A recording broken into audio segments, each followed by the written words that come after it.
Яшчэ учора гэта здавалася неверагодным, але гэта здарылася. Дыего Марадону неўзабаве можна будзе сустрэць на брэсцкіх вуліцах.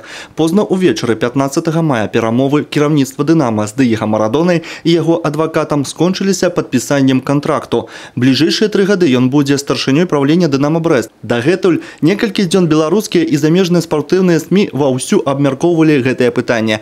Пісалі, што легендарны аргентынскі футбаліст стане новым галоўным трэнерам альбо спартыўным дырэктарам Дынама. У самім клубе гэтую інфармацыю ніяк не пацвярджалі, а на пытанне адказвалі з усмешкай. Посмеялись, да и все, но все-таки особо как-то не верится. Мы в своем кругу тренируемся спокойно, ни на что не обращаем внимания. Это уже слухи вот про нового главного тренера, это дело руководства клуба. Берасцейцы да навіны пра магчымае прызначэнне Марадоны на пасаду галоўнага трэнера Дынама ставіліся асцярожна. Некаторыя і зусім не верылі. Шокировало, честно, шокировало, потому что Марадона – это игрок и вообще человек мирового масштаба. И как бы у нас в городе Бресте это будет уровень, мне кажется, это классно. Ну, я только за, я рад.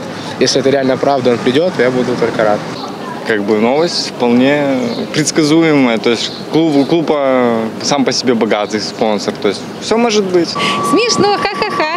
Вряд ли, конечно, это будет. Но будем надеяться. Мы будем ходить на стадион, поддерживать нашу команду и Марадону тоже.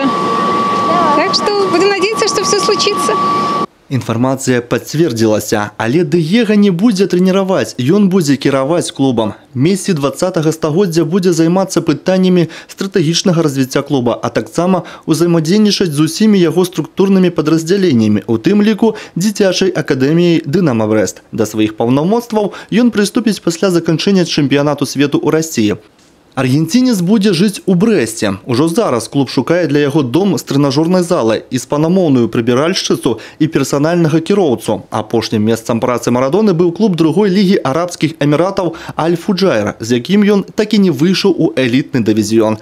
Таксама за гады сваёй спартыўнай кар'еры ён запомніўся шматлікімі скандаламі, ужываннем какаіну, стральбой па журналістах і іншымі недарэчнасцямі. Ці убачым мы іншага Марадону ў Брэсце? На гэтае пытанне пакуль складана адказаць. Але грандыёзную рэкламу Дынама яго прыход ужо зрабіў.